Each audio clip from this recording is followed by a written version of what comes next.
Bienvenue na Quelle Boule Mag. Awa esika bozora actualité zali koleka na République démocratique du Congo, ba papa ba mama mbote.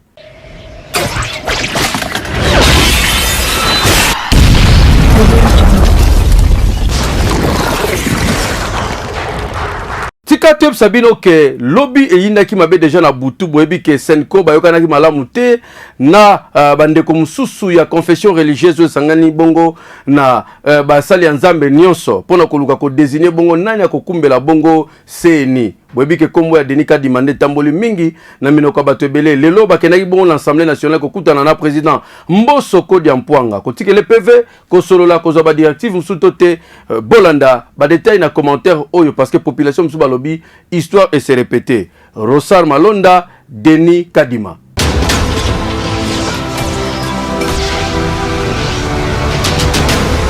Si confession religieuse, oyo bakuma makibongo na prophète Dodo Kamba, oyo azali bongo représentant légal ya l'église de réveil awa na République démocratique du Congo, bakutani na président ya Assemblée nationale Mbosso Kodia pour na remettre hier rapport nyonso ya déroulement ya désignation ya nouveau président ya CENI. Pas encore un rendez-vous pris, mais on est resté ouvert, comme on l'a dit. Mais je crois que c'est très tôt de dire qu'on ne doit pas se voir ou on doit se voir. Je vous laisserai plutôt la largesse d'observer et de voir si on arrivera à nous mettre ensemble pour cette raison ou pas. On peut ne pas se mettre ensemble pour cette raison, mais pour le reste des choses, on est ensemble et on restera ensemble. Je suis très content que vous ayez évoqué l'article 17 de notre charte. Mais ba source mususu batalisi ke kaka na masolo wana si confession religieuse oyo ba boyi ko déposer bongo ba PV na bureau ya Assemblée nationale et pas ya président Mbosso pour na ba raison oyo pour na bango ezali nanu très discret. Ba source mususu ba confirmer que kaka na journée oyo Senko pe bato SSC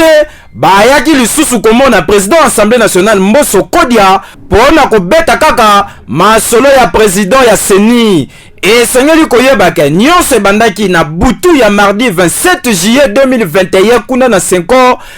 incompréhension mbutu chivundu entre bango na bango bato confession religieuse pona kopona président ya kotambusa bongo CENI mais sous bapesaki ba raison belé au candidat ya église Kimbangiste a présenté na niveau ya CENI candidature na ezali valable te mbutu ba o koto ba lobby gauche mais sous babimisi droite et ça là qui vraiment batu misusu babima na butu wana ba trouver ta consensus en malonga te donc oyo population zali komituna ba sali ya nzambe oyo bazali censé non entre bango moko unité bolingo fezala mais soki babandi na désordre na compréhension boye et bongo pona ba politicien ko suka boni ya wana population zali komona clair zali komituna oyo zali Rosar Malonda bisité pour dossier Rosar Malonda na oya Denis Kadima population zali komona on ezali même histoire ya liboso chef de l'état boya ki ko signer tout la population zali ko tala on toujours na liste suka est-ce que le président de la République a ko signer pour ko signer te pour histoire on ezaka ka moko même jeu même carte ezali ko se répéter dossier à suivre. Yo Ahmed Hussein azali bongo juriste pe cadre na kati ya union sacrée apesi point de vue na par rapport ya désignation ya président ya CENI et kozala ndenge nini est-ce que procédure ezalaki respecté toté.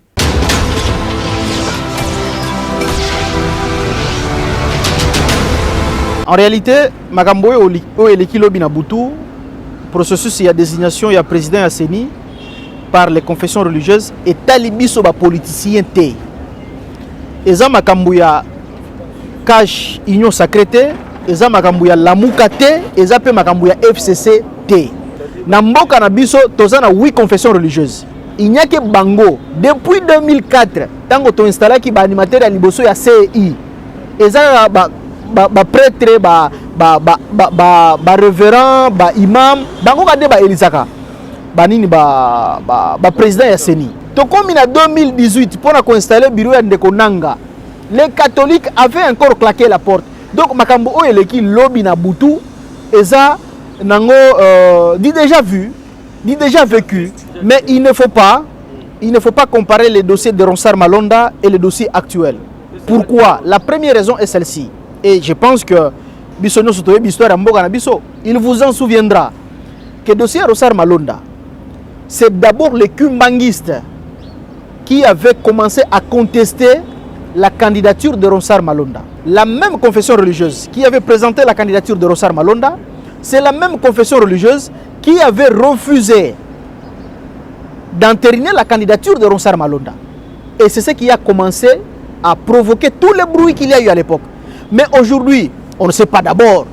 qui a été désigné. Bon, moi je ne peux pas commencer à citer le nom de Denis Kadima à partir du moment où le révérend Dodo Kamba lui-même n'a pas cité le nom de Denis Kadima. Côté la société civile, mais c'est tant tout mais il y a lobby à yebisaki déjà na ba confession religieuse batika na bango ba pona na bango kutu tepo et yebani ke ba konjo bazara na pouvoir ba désignera toujours président Seni Yashua pe oyazali ko respecter makambo ya koloba.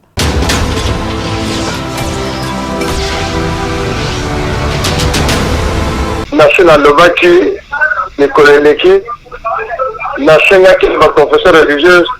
donc ça t'a comme mon côté, pour les gens à mon côté. Pour loi, on a déjà loi mon controversée. National qui, tout qui a commission à contrôler l'élection, on est question de la chenille. Ni, Bamboula Nyos et Zaga, chenille mon co, na service, il y a classe dirigeante. National qui va sa communauté. Pour les gens à mon côté. Pour les chalemi, National Lobaki à Congrès, et vous savez, Mandingawana. Les gens à mon côté, aux Zagaga, le corps Bamboula et l'équipe. Et là, vous changez les athées. Pour signer, vous avez ces Zagaga, la service et à Bakos. Et vous avez les pétitions, vous savez, Mandingamoko,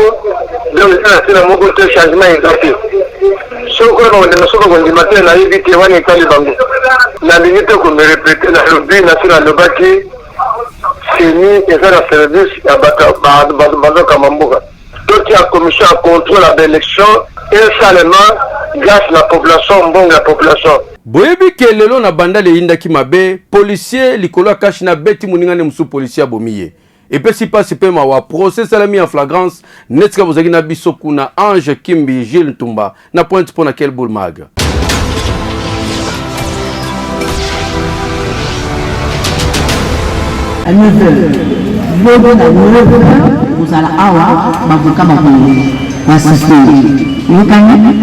Procès flagrance ya policier oya bomaki commandant na ye yango ya fongo minde bozali komona awa na tribunal militaire ya garnison Kinshasa Gombe. La police ezalaki wana accompagné na ba agent ya l'état misusu pona ko enquêter pe ko sambisa policier wana nyonso banaki kaka na lisolo ya cash ndenge boyebi a na Kinshasa ezali ko poser mama na mbutu entre ba civil na ba policier. Policier bomoni boyaki pas civil papa lata masque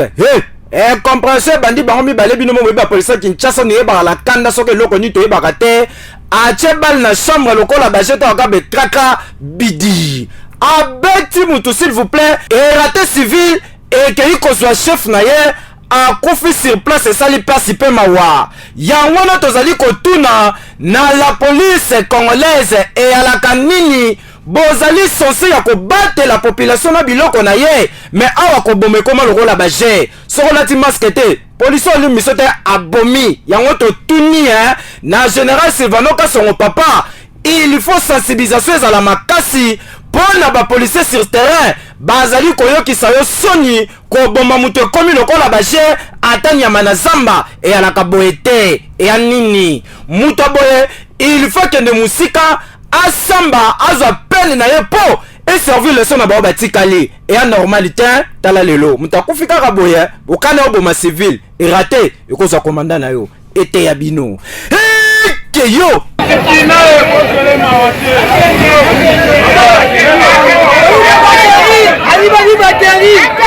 Président de la République Félix Antoine Tshisekedi Tshilombo lobi asala qui pose la première pierre pour la construction ya poste monene na Kintsuka poste ya 220 kV pour na kopesa lotiliki na bana Congo bana Kinshasa Tsutukini Est Ouest Mobimba et ko bénéficier na ngoti na ngambo ya Congo Brazzaville.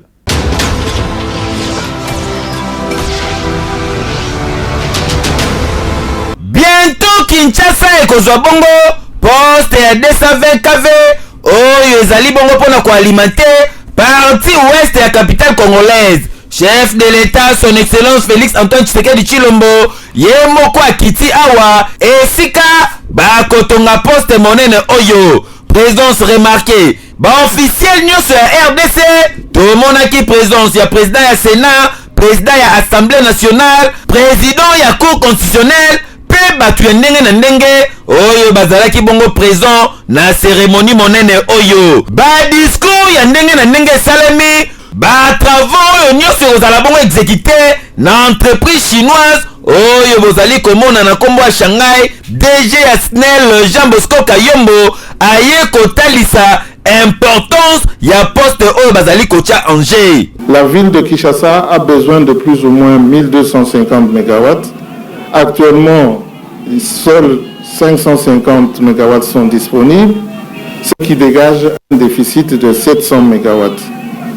Sur plus ou moins 2 130 000 ménages recensés, 1 200 000 sont seulement alimentés en électricité. Numéro 1, Yaba Congolais Nyoso, son excellence Félix Antoine Tshisekedi Tshilombo, ye moko a procédaki na pose ya première pierre pe pour na lancer les go Yaba misala ya construction oyo.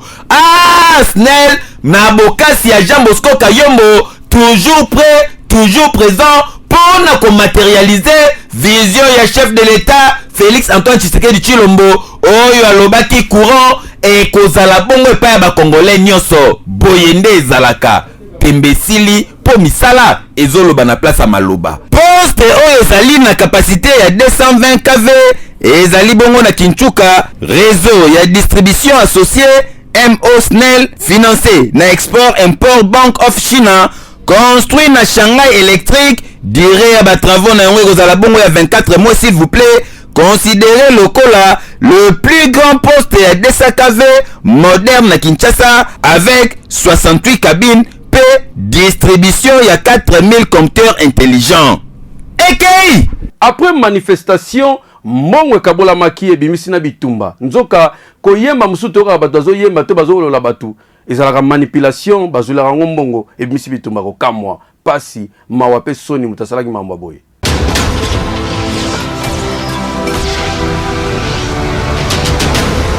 Na bokasi ya DG Jean Bosco Kayombo, SNEL azali kobunda pona kopesa courant na population congolaise nyonso. Botala lokola awa chef de l'État ya RDC son excellence Félix Antoine Tshisekedi Tshilombo na zongo na visite pona kotala misala ndenge ezali kosalema na kwen oyo. Après wana ezalaki bongo installation ya bapylone oyo ekomema courant ti na poste oyo ezali kotonga mabongo awa na Kinchuka ekozala bongo ya 220 kV pona kolite contre badélestage poche noire na ville province ya Kinshasa pe na Congo mobimba. Pose ya première pierre esalemi na ye moko numéro 1 bakongolais nyonso chef de l'État Félix Antoine Tshisekedi Tshilombo. Tango azwaki maloba DG ya SNEL abandi kaka discours na ye mbala moko batu bazalaki mupanzi babandi koyemba nzoka nde koyemba ngo ezalaki ofele te ezalaki bongo dimbongo. Botala bino moko après cérémonie chambule bimie pa bato bande koyembela DG SNEL boyoka mususu nga mukolokop mususu nga nayembaki mingi koleka bino mususu nga kutu na gangai makasi babandi kowelela mbongo kaka nde bozali komona simbatika kwatai baipone betami pa moyen kokamwa na Kinshasa nzoka nde parmi bato bayaka na baceremonie na Kinshasa misusu bazalaka bainfiltre bapesa bango deja mwa chweke mpona koya koyemba kosala manipulation. Kasi lelo tokende pai tozonge pai Jean Bosco Kayombo au-delà ya difficulté o SNEL azali na yango azali kobunda mpona kopesa courant epai ya bakongolais nyonso pe koincarne vision ya chef de l'État. Bandima mutu ndenge nini EKI sensibilisation ya coronavirus maire ya Beni abendi population na matoi pour la 3e vague oyo.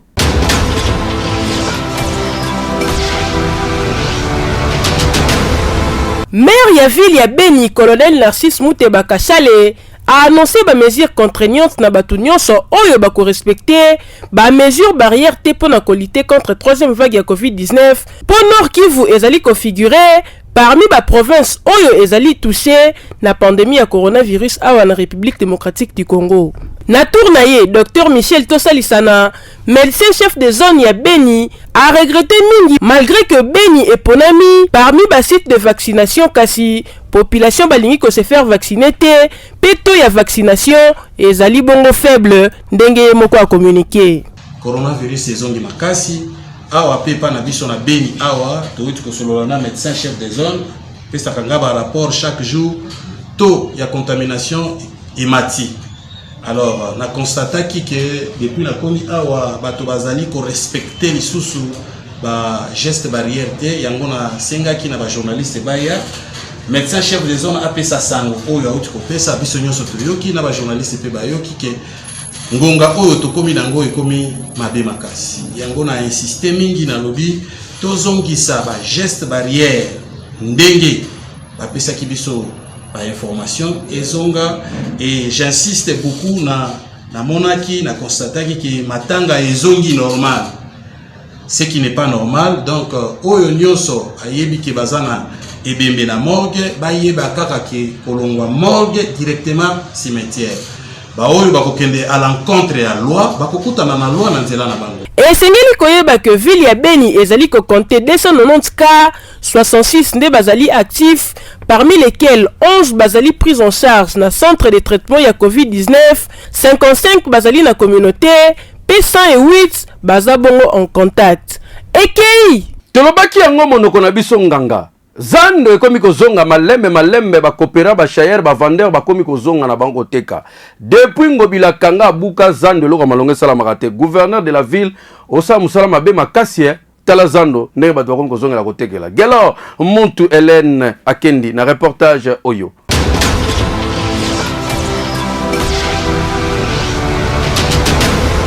balobaki o zando ekangami kokamwa kasi awa tozali na marché central bino moko botala population asi azongeli na ye koteka na badirection nyonso soki oye na dimare okoti na couloir kote babengaka maison Coutino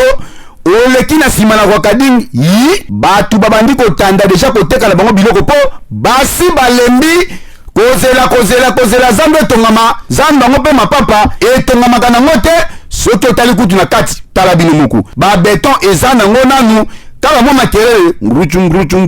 eloko ngo bezokata babeton ezoyebana te population baseli babaye boyebi malamu ke bato ebele bazalaka na zando oyo balesaka bafamile na bango kaka na koteka nde batekaka boye kasi ya kozela bavide na bango esika batindaki bango mpo babi bamarche yango mpe kutu ekotisaka nango eloko te bato bakoma koya kaka zandu yango mpe bazongi tala awa jusqu'à niveau batole batia baclôture bato batandi bamesa na bango bazongi koteka biloko na bango ambiance ezongi na zandu neti kaka ezalaki kala ezala o moteki maputa ezala o moteki babiju ezala o bato batekaka biloko kolia nyonso bazongi koteka na bango population mpe sokota balobi malgré baclôture tufutaka bataxe tufutaka batike tufutaka bambongo basalongo mais biso mpe foto teka po torekipera bambongo na biso yango tomituni mokonzi ya ville province ya Kinshasa Gentimindo Bilambaka jusqu'à quand population bakozela pona koluka kozongela misala na bango pona koteka na zandu pe zandu yango misala kolongola biloko ekosilaka mokolo nini po ya kotongama mwaku totuni eza te po eyebani te wana hey yesu kutu kozela ye eza malamu po oyo dele eyebani te kaka boye eyaka nini ekeyo na 500 francs ya pamba winner loto ezali wana mpona yo beta gagner.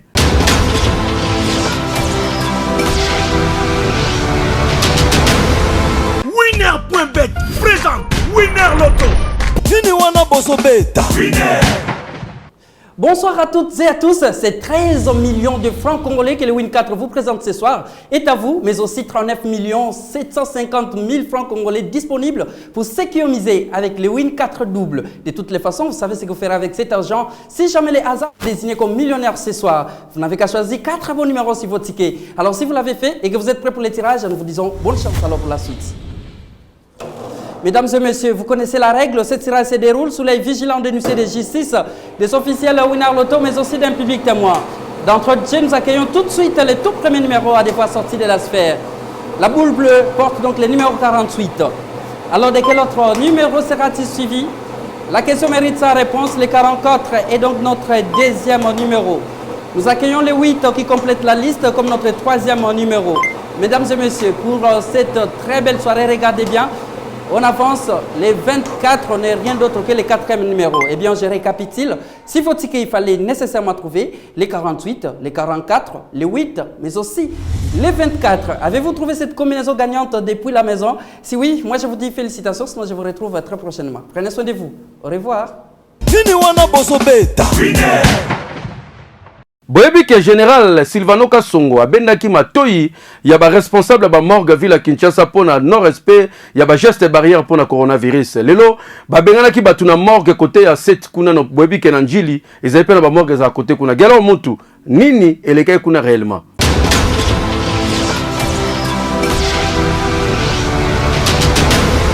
Chambula obo zali komona tozali na njili précisément na morgue ya quartier 7 na morgue ya ba chinois epai wapi population baye belé na tongo kokamwa nyonso bozomona boye baye kobimisa bibembe kasi limite oyo batiela population kosuka boye malamu ke mikolo bakonzi basengaki beaucoup plus to respecter ba geste barrière pour la COVID-19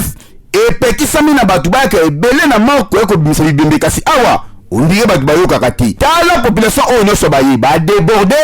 bakota kaka na morgue na ndenge ya nsima lisusu okondima te bapusani bakomi ebele bazoyoka mutu te. Une fois population bainterpellé colonel bienvenu oyo azali komanda ya district ya Changu akiti wana na baelema na ye tala ndenge azopusa bato kasi bato yango mpe bayokaka te kodiskite oyo wapi tala mama oyo avimbani aobiya kolongwa te. Une fois bakena nsima bakangi oyo bakoki kokanga wana mwa bakiti epemisaka bato kasi famille baboyi bake kozwa mama kogo oyo bayeba tie liboso ya jib balobike yende bakiti na ye aliaka wana moya longeza te ti bakozongisa bakiti na bango kokamwa na la police na bakonzi bazalaki na bazoyeba te banani oyo balekisaka population oyo bien ke barrière ezali ondire mwa kanyaka epesamaka po baya badeborde ti kokoma na bamorgue boye ezosala pasi makasi nzokande mikolo oyo mpe bakonzi basi bazwaki bamesure oyo ya kopekisa bato koyaka lisusu na ba weekend na ba morgue te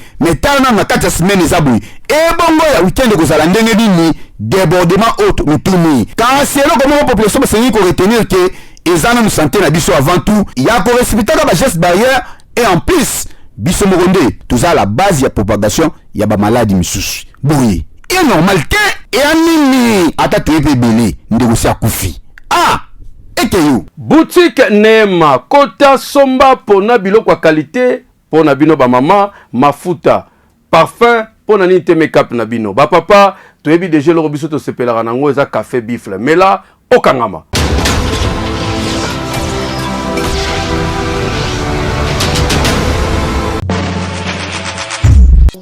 papa mama soki babombelaki yo tika na yebisa yo ke eye barrivage eye ekoti na kati ya boutique Neema boutique oyo boyebaki liboso na premier shopping mall lelo ekoma awa na boulevard du 30 juin kaka na immeuble Taba Congo en face ya alimentation Regal soki oye okozala mobimba okose retrouver biloko ya ndenge na ndenge koti mpona bamama bapapa ya kosamba eza te bamafuta baparfum bilamba surtout tika na yo ezala ya bapapa ya bamama na ya bana solde ya kosakana te salami kote bilamba meme basandale bachaussure ya kitoko mpona fete babasket mpona sport nyonso ya kitoko ya malonga ezali baoriginal ya kosamba eza te boya kolata bilamba ya Louvre ya kato ya Chine yaka kolata bilamba utu mikili ya poto e ya kalite ya kitoko bapantalon kaki bajin bachemise bakilote nyonso kose retrouve eza na kati ya boutique Neema okanisi sili tete na boutique Neema ekende sango mpe yebana mpo na produit epesa esengo na bamama bakoma kosepela ntongo midi pokwa yangoyo café bifle Café bifle oyo ekopesa bopikiliki bwa nzoto papa azala makasi posala mosala kitoko na tongo alamuki na nzoto kolongono mama azala na sengo sourire na libota. Boutique Neema yonde koko nzambe mokonzi ya kolatisa bana Kinshasa balata kitoko bapakola mafuta malonga ya kosambeza te keyo na masina moyibi ya baperike kote kuna na chango sozo tambola même na moto misusu bavuza baona basuki ndambu surtout ba plantaka soki bakute na perike la takate mais soko plantaki bako benda yo obimiti na moto mawa pashe zoki pamba gelo mutu na reportage oyo.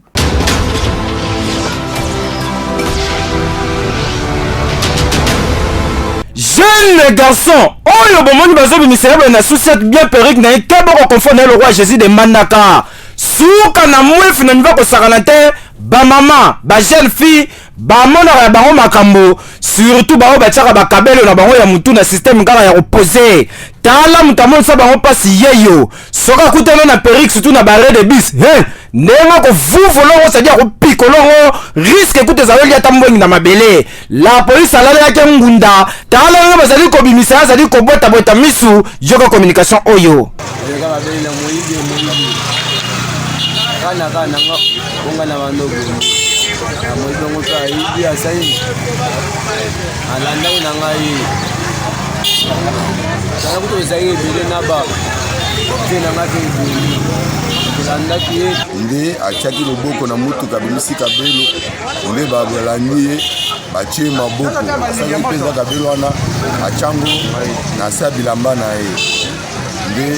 leta tochie maboko oye lakisi ka ba pratique boye comme ebele ba jeune fille ba koma ko mona ya bango makambo awa e bongo to la police anongona ki perika ngotala tonton osandi bena kati coiffure kitoko bien pasula azomona bena zali jeune garçon ndeko mobali okoki pe kosala kope mosusu ke okotaka na bakope ya mabe koyibaka kobotolaka ba jeune fille ba plante boye eya normalité ete ya yo eservi leso na bango batikali eyalaka nini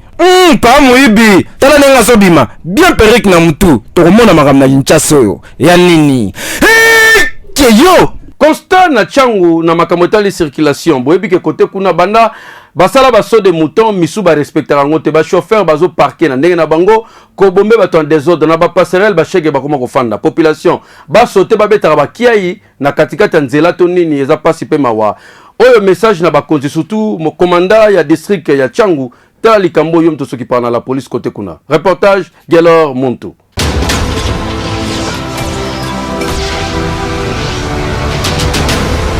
Chambula oyo soleka na boulevard Lumumba mikolo yo komana kingasani tiko koma bitabe toyebite soki eza nini kokamwa soki otali malamu na makadam okokonstate ke batrace nyonso eza lisusu te topusani na Pascal botala bino moko bien ke bamati séparateur kasi population netika bazoyoka te tala bandeko nde bayokende liboke nzoka nde bakei kokatisa bayeba mati na soldat s'il vous plaît bakatisi esiko bakatisaka te tala ndenge mituka ezoya mbangu ezokita vitesse na saut de mouton netikaka tuta bango me bango moko enkipa bazoyeba te kutuke nzela oyo eza na riske misusu batelemi tala baza bloke moya kokatisa te baozela ti mituka eleka oyo bomoni kuna afandi na ye azozela ndenge nini ya kokatisa soki mituka eleki toye na se ya saut de mouton botala bino moko awa embouteillage ya makasi ekoma na ngutu parking kokamwa bien que police eza wana me bato bazobombela bango mituka na complicité na bachargeur oyo bomoni nde batemi bazowelela mbongo nyonso oyo population alobi ke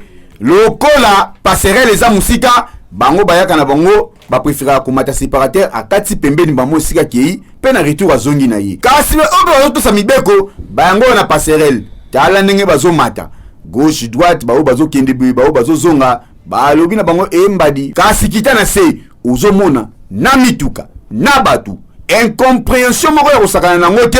mutu azokatisa esika elingi awa nesi na bitabe tala lisusu awa batu baye bamati bien ke komi mulai tala bamati asote amibwaki na ngambo topusani muke totala susu na quartier 1 botala bien ke bafe de signalisation ezali me mapapa na mapapa nyonso esalaka nango lisusu te banda ekufa etikala kaka boye mutu akobongisa za te kutu soki bato bazoyede bato mpona kokatisa nzela te boye mais risque eza makasi po bango nde bazoya kokali mo mke ba mituka ko permettre ce qui batu baleka pe bakindi na kimia to kolo baboye na makambu oyo ba responsabilité ezali partagée na ba konti ya CNPR na gouvernement ya République démocratique du Congo bien que bo allonger ba séparateur oyo et komi milai makasi kasi botie tracé te bolobi pete que si la population ko katisa au katira wapi imaginez mutaza na quartier 3 soka linga katisa il faut yati amatina passerelle ya Pascal pour katisa atenenga mumususu difficulté za makasi yango somo na biye bango moko bazo katisa kote balingeli poboye ya malamu te ya pe malonga te ya kanini ekeyo page rose na quelle boule mag reporter Nabiso Fabrice Maziamo a tombé na mwasi na ye que du bien que du bonheur joyeux anniversaire na yo mama. Aujourd'hui c'est ton jour, nous nous sommes décidés de te faire le bonheur que tu mérites. Tu vaux tellement pour nous que le monde est sans auto salo l'amour. En ce jour si spécial, c'est nos cœurs qui te Ba mama boa kitoko yo wapi quelle boule et comme bongo na mikolo pona kokokisa bongo inane merci ne bozo continuer ko s'abonner massivement na quelle boule magozali YouTube toti ko sala pe bo continuer ko tala biso na Congo Top News na Chof Télévision na page Facebook oyo ba bengi réseau sans fil congolais pourquoi pas na David Sal officiel les ali ba plateforme oyo tozali ko leka pona ko landa biso malamu tozozela ba geste na bino linga biso un an, il y a quel boule mag. Bana poto bazana Kinshasa. Bo se manifester pour nous ko préparer milieu monene autre ben Sabino bato bolinga quel boule mag. Oyo boko se retrouver le 4 septembre na Kinshasa. Kimia et Oumena Mabota na bino. Eke yo, oui.